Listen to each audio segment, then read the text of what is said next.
Oke, aku langsung aja ya teman-teman ya.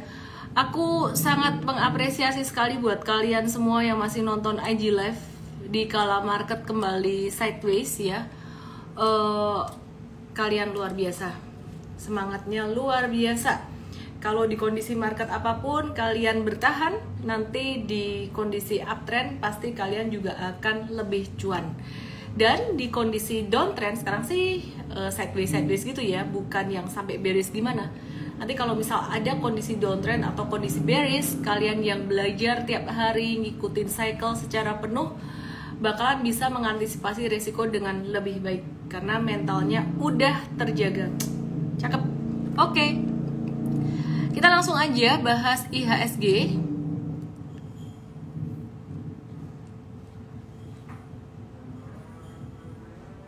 Kalian luar biasa ya, jadi tetap semangat selalu ya. Ini IHSG.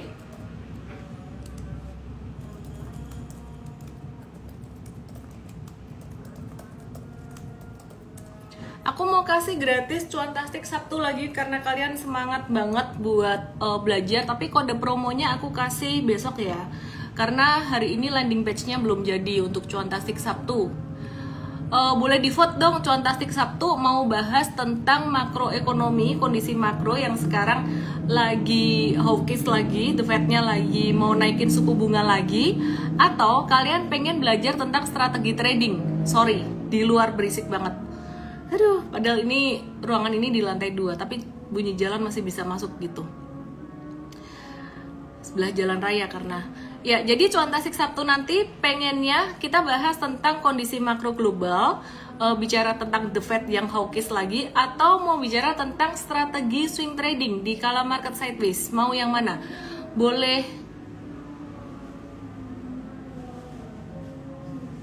ditulis di kolom question atau ntar aku bikinin pollingnya aja ya.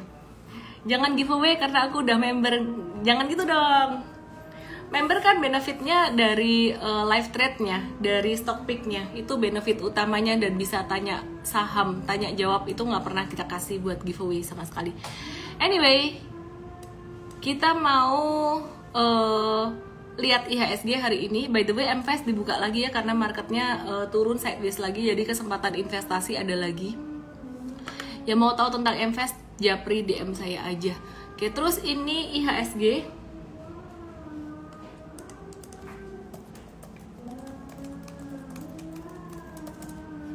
Nih ya, ini IHSG ya. Tadinya tuh sempat turun, kan kemarin breakdown, terus kemudian hari ini mantul. Ya, jadi sesi 1 sempat turun, sesi 2-nya mantul. Cuman pantulannya ini sifatnya masih temporer banget. Jadi masih bisa turun sampai 6690 atau 6694 di sini. Dan yang bakal narik turun lagi apa? Yang bisa narik turun lagi ini dari perbankan besar.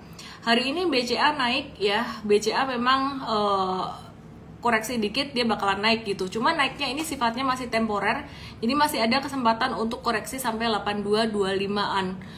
Manfaatkan aja buat yang belum punya saham big banks. BNI belum naik ya, kan seperti yang saya bilang, BCA itu dia paling gampang naiknya, paling cepat naiknya. BNI belum naik, jadi masih bisa kesempatan buat investasi kalau ada yang belum punya.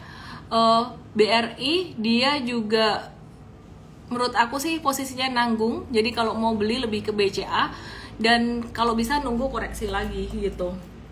Kecuali kamu sama sekali belum punya, yang ngicip dikit aja. BMRI juga sama, lagi posisi nanggung, jangan beli atau jangan buru-buru dulu. Market lagi nungguin the Fed yang bakalan naikin suku bunga di bulan Maret nanti, tanggal 23 pagi di Indonesia, 23 Maret pagi di Indonesia. Nah, the Fed ini bakalan naikin suku bunga sampai bulan Juni. Jadi kabarnya kemarin tuh kan sampai bulan Maret aja kan. Nah, ini semalam Presiden the Fed Jerome Powell dia mengumumkan bahwa kemungkinan suku bunga akan naik lebih tinggi dari antisipasi sebelumnya, dari rencana sebelumnya. Karena data terbaru terkait dengan pasar tenaga kerja itu masih kuat ya, jadi penganggurannya semakin sedikit. klaim untuk bantuan sosial untuk para pengangguran itu juga semakin sedikit permintaannya.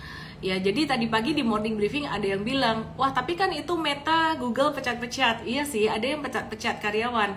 Tapi ada juga yang hire karyawan juga, yaitu bisnis-bisnis yang tadinya mandek saat pandemi, mereka buka-buka bisnis lagi gitu. Jadi sebenarnya tingkat penganggurannya berkurang.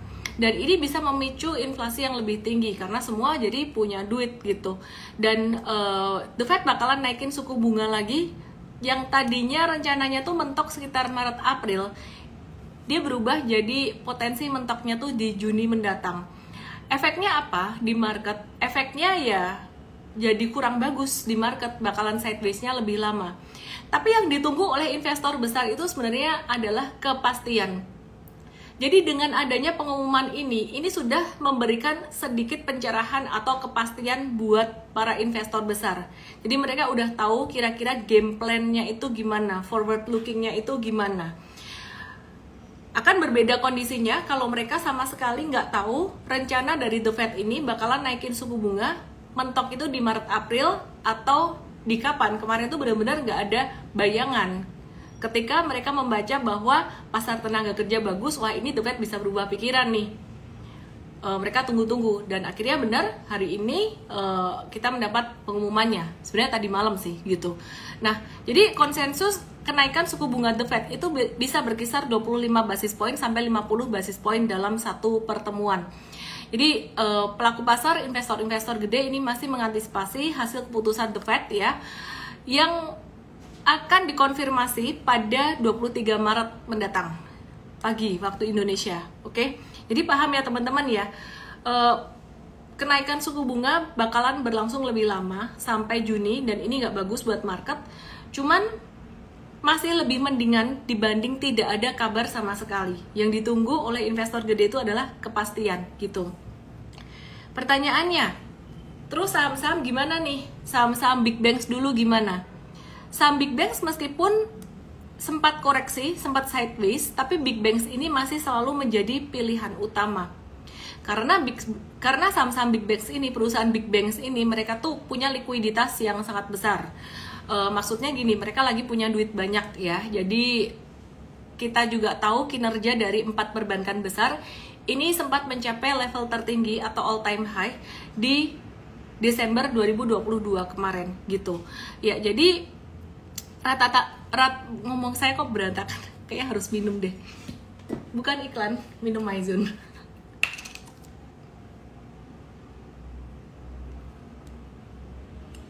Rasa leci lemon. Bentar, WA Mbak dulu. Kayaknya mendingan aku minum air putih aja.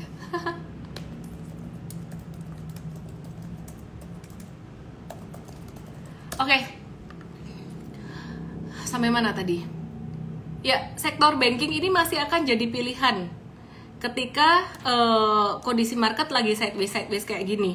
Karena memang secara fundamental yang paling kuat ya sektor perbankan. Sekarang yang lagi banyak likuiditas siapa? Sektor perbankan. Yang lagi banyak duit sektor perbankan gitu. Dan bank yang paling potensi terdampak positif adalah BCA. Karena BCA ini likuiditasnya paling melimpah dibandingkan dengan industrinya. Di mana LDR-nya BCA di tahun 2022 ini adalah 63% gitu. Perbankan ini ada lagging effect. Lagging effect ini gimana? Lagging effect ini merupakan kemampuan perbankan, kemampuan bank yang masih bisa ngatur kenaikan suku bunga simpanan dan pinjaman itu lebih terbatas untuk menjaga minat kredit karena likuiditasnya banyak. Dan tadi saya udah sebutkan yang paling diuntungkan BCA. Jadi kalau kalian punya BCA sempat rugi-rugi dikit nggak usah takut. Kemudian kita akan move ke data berikutnya, data makro berikutnya tuh di indeks keyakinan konsumen di bulan Februari 2023 itu turun tipis ke 122,4 ya, lebih rendah dari sebelumnya di 123. Ini artinya apa? Artinya ada sedikit perlambatan perekonomian atau perlambatan inflasi gitu. Ya, jadi ekonominya agak slow down dikit di Indonesia. Nah, ini balik lagi ke saham perbankan besar ya. Ini bakalan melakukan rapat umum pemegang saham pekan depan. BRI, Bank Mandiri, kemudian BNI dan BCA itu urut-urutan. BRI 13, BMRI 14, BNI 15, BCA 16 yang paling akhir. Dan kebanyakan semuanya itu akan bahas tentang pembagian dividen. Kemudian dari BRI dan BNI ini bakalan ngebahas tentang persetujuan buyback saham. Nah, buyback ini beda dengan right issue. Buyback ini dampaknya sangat positif, sangat bagus sekali buat emiten ya. Jadi biasanya kalau udah ada rencana buyback saham, sahamnya potensi aktif dan potensi naik. Kenapa? Karena investor retail mereka juga akan cenderung melihat ini sebagai satu hal yang positif. Demikian juga investor institusi. BMRI paling beda sendiri, dia akan ada persetujuan stock split dengan kemungkinan rasio 1:2 pada rapat umum pemegang sahamnya tanggal 14 Maret nanti. Oke, terus buat pemburu dividen, last week kita udah ada info tentang seminar tentang dividen ya, tentang dividen investing, saham-saham apa aja yang potensi bagi dividen. Dan salah satu perusahaan yang berpotensi bagi dividen tinggi masih dari sektor batubara, cuannya mereka masih banyak seperti yang kita bahas beberapa waktu terakhir ini, yaitu ITMG. ITMG ini secara histori memang bagi dividen tinggi terus. Dari tahun kemarin juga bagi dividennya tuh selalu belasan persen, 2 digit gitu dividen yieldnya. Dividen yield itu artinya dividen dibandingkan dengan harga sahamnya. Nah, ITMG ini dijadwalkan bakalan melakukan rapat umum pemegang saham tahunan pada 30 Maret di 2023 ini, dan potensi untuk menyetujui pembagian dividen dengan rasio dividen payout ratio. Apa artinya? Dividen payout ratio ini adalah dividen, keseluruhan dividen dibandingkan dengan total laba perusahaan. Jadi dividen payout ratio ini hanya 50% dari laba bersih tahun buku 2022. Nah, kalau kita ketahui laba bersih ITMG di 2022 itu naik banyak banget. Naik 152,34% secara tahunan dan sudah menjadi 1,2 miliar laba bersihnya, atau setara dengan earning per share atau laba bersih per lembar saham dibandingkan dengan harga saham saat ini itu sekitaran 16.708 dengan kurs USD-nya 15.500-an. Nah, kalau asumsinya dividen payout ratio ini 50% dari harga saham hari ini atau 8 Maret yang harga sahamnya 37.900, maka akan mengimplikasikan potensi dividen per lembarnya itu sekitar Rp8.354 atau dividen per share-nya tuh Rp8.354. Tahu nggak dividen yield-nya berapa? 22%. Jadi kesimpulannya teman-teman yang rugi-rugi, ada rugi di saham, rugi 5%, 10% dan seterusnya, cut loss aja terus pindah ke ITMG gitu. Minta datanya ya. Hati-hati, biasanya setelah pembagian dividen, harga saham akan turun, akan ada dividen trap bisa turun sampai 20% juga. Jadi itu mesti diperhatikan. Tahun lalu setelah pembagian dividen, ITMG harganya turun, PTBA harganya turun, tapi kemudian setelah itu naik lagi karena sektor batubara lagi trending. Beda dengan tahun 2023 ini, tren dari sektor batubara itu tidak setinggi atau tidak secepat di tahun 2022 kemarin. Jadi kalau kamu mau ngejar dividen dari ITMG, dividen yield 22% dibandingkan dengan harga saham penutupan hari ini per 8 Maret, hati-hati dengan dividen trapnya, mesti siap dengan fluktuasi. Oke? Itu ITMG, aku mau bahas dari segi teknikalnya juga ITMG.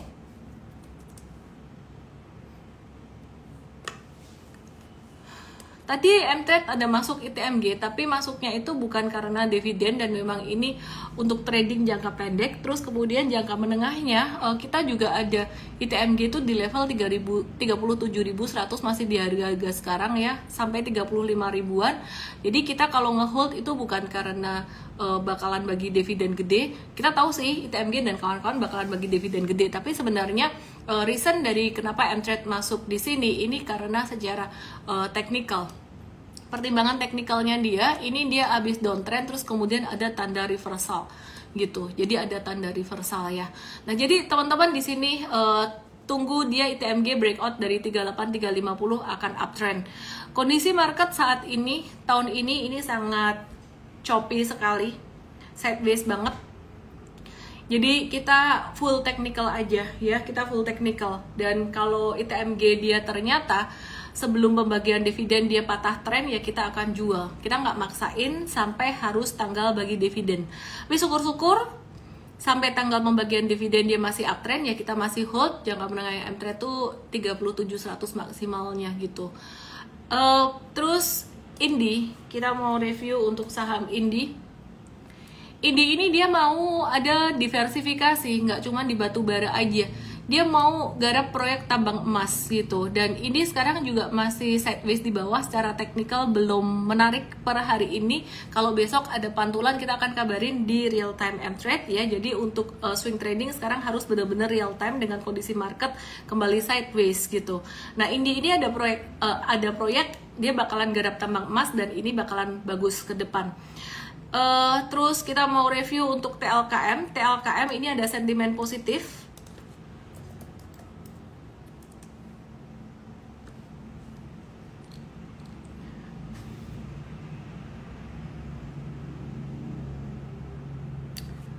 Sebentar ya.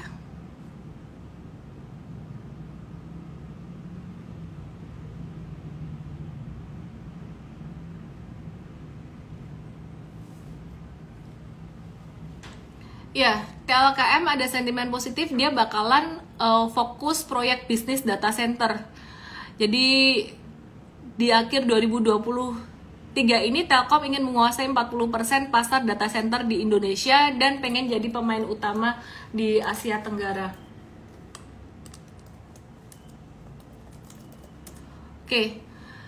Technically, TLKM hari ini mantul dari area support seperti yang kita udah bahas beberapa hari terakhir.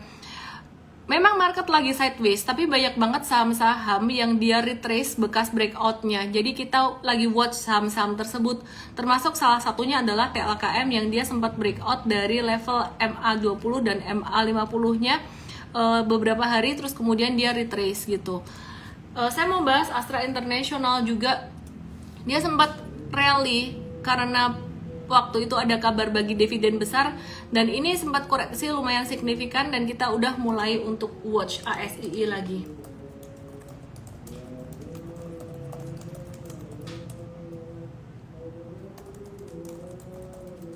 Oke, jadi ini Astra International. Supportnya kalau nutup gap tuh di 58, belum tentu dia nutup gap, paling turun lagi dikit-dikit. Kalau sampai nutup gap ya bagus, berarti kita dapat murah. Tapi kalau belum nutup gap pun dia udah di area support dan kita lagi nge-watch juga.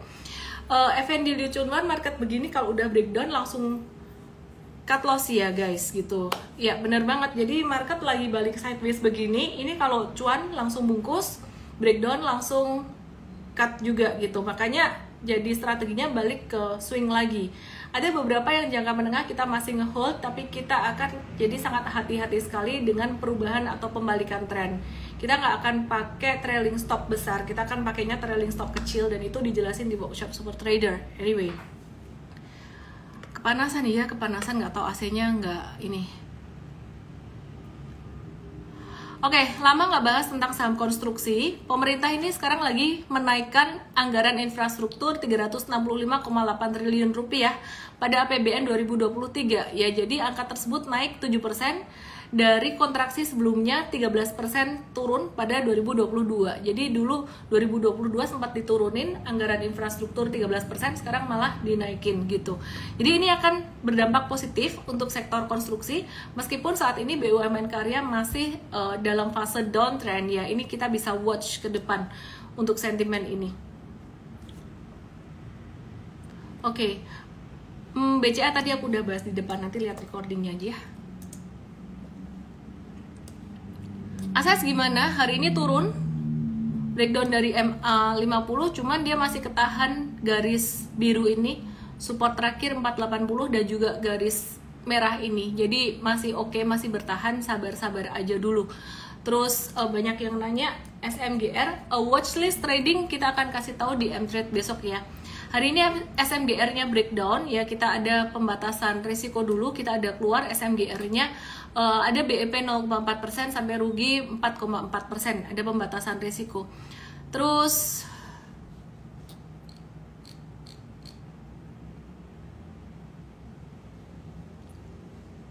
tadi udah bahas ITMG, saya pengen bahas Adaro. Ya, Adaro juga lagi di area support. Adaro lagi di area support ya. Wait and see dulu aja teman-teman. karena ini kenaikannya sifatnya temporer. Untuk ITMG dan kawan-kawan juga sifatnya masih temporer sih, makanya M-Trade sekarang lebih tight untuk jualannya juga, nggak harus nunggu sampai patah trend yang pakai trailing stop besar gitu. Terus kita mau review saham Saratoga. Technically hari ini breakdown, meskipun breakdownnya volumenya kecil, tapi yang namanya technical kita tetap harus hormati chart, karena kita pernah tuh ngalamin saham yang turun dikit-dikit, volumenya kecil, turunnya kecil dikit-dikit, tapi dia turun terus nggak naik-naik gitu. Kita akan review saham third liner yang aktif. Market lagi sideways kayak gini, biasanya yang aktif saham-saham second liner, third liner. Ada ISSP. Kalau trading ini mesti harus siap dengan pembatasan risiko, mesti siap dengan trading cepat, dan kalau nggak siap ya berarti nominalnya kecilin aja. Ini kemarin sempat breakout 3 hari yang lalu, volumenya besar, ISSP bisa potensi sampai ke 286. Disclaimer kencang banget buat yang satu ini. Terus M-Trade udah ada trading ini, jadi ya mungkin kita akan siap-siap untuk profit taking gitu. Oke, kita mau review Bumi. Ada banyak yang nanya saham Bumi. Avoid dulu, lagi downtrend. Terus Antam, banyak juga yang nanya Antam. Metals hari ini breakdown ya, jadi breakdownnya dengan volume besar pula, jadi avoid dulu, hindarin dulu aja. Ya ini nih contoh yang jatuhnya pelan-pelan, jatuhnya kecil-kecil tapi terus-terusan gitu. Terus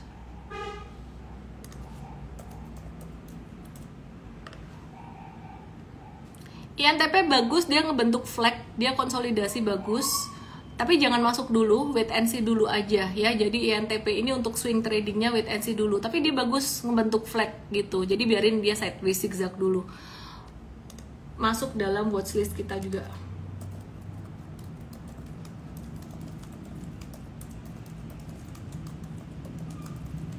Oke, terus kita mau review MTEL, GGRM, Indofood, yang mana dulu ya? Oh, Unilever, Adi Wedanuri dia nanya Unilever. 7 orang like, jadi kita review Unilever.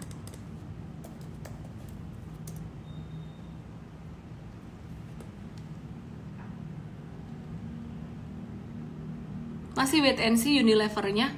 Aku mau kasih review garis besar market gimana ya.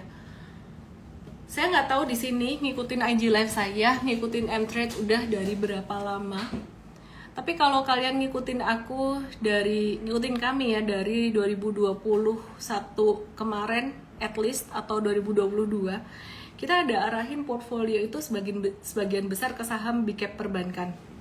Jadi kalau up to 50% waktu itu diisi saham big cap perbankan, sampai sekarang masih ngehold, itu portfolio kalian aman. Dan sebagian ada untuk invest di saham-saham yang valuasinya murah, sebagian lagi untuk trading, tapi up to 50% waktu itu saya isi dengan big banks. Sampai sekarang masih aman, masih oke. Jadi turunnya juga nggak sampai gimana-gimana. Terus ini banyak yang nanya MTEL, aku coba review MTEL. MTEL-nya cakep breakout ya, tapi jangan dikejar, dia breakout dari 715, tunggu retracementnya aja. Ini yang anomali sendiri nih.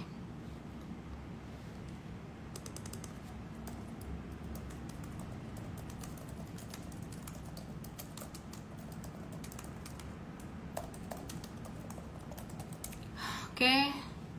Terus PTBA.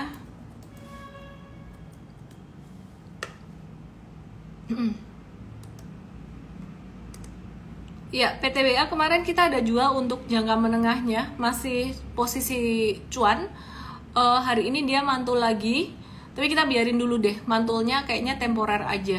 Jadi kita tuker, kemarin jual PTBA, hari ini kita masuk ke ITMG, karena dia ITMG naiknya belum banyak gitu, dan dia pas mantul di area support gitu.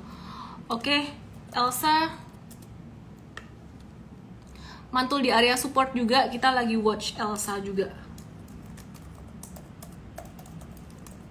Terus kita mau review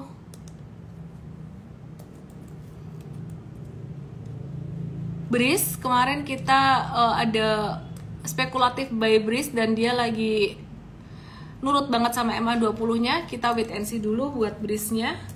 Akses udah dibahas tadi. Oke, BC hari ini mantul dari supportnya ya. Ini kita masuk ke watchlist juga ya.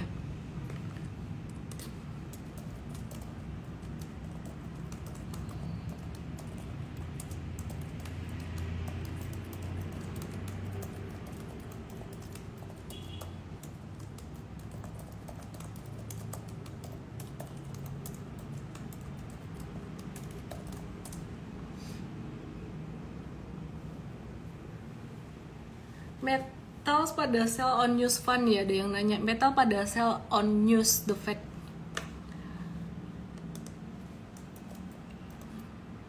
Indofood dan INKP. Breakdown Indofoodnya.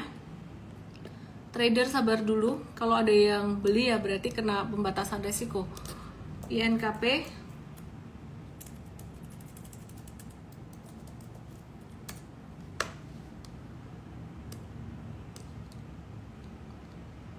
Masih tren turun, jangan masuk dulu ya. Tunggu dulu aja, tunggu dulu. Kita expect pantulan di Maret, tapi nggak juga beli ketika dia lagi turun gini. Nunggu ada reversal dulu.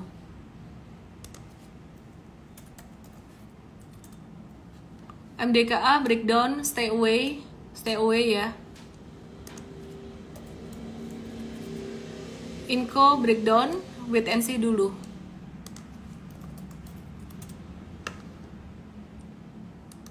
Ralsnya wait and see dulu ya.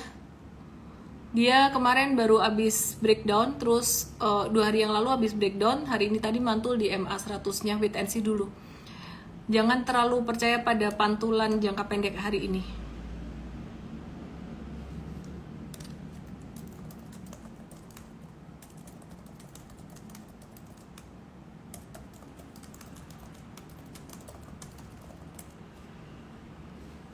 Oke, terus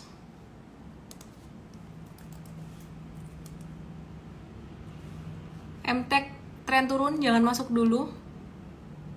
Bisa boleh beli waktu volume tinggi ya. Kalau mantul nggak perlu volume tinggi, pantulan nggak perlu volume tinggi, breakout yang perlu volume tinggi. ADMR tren turun, jangan masuk dulu.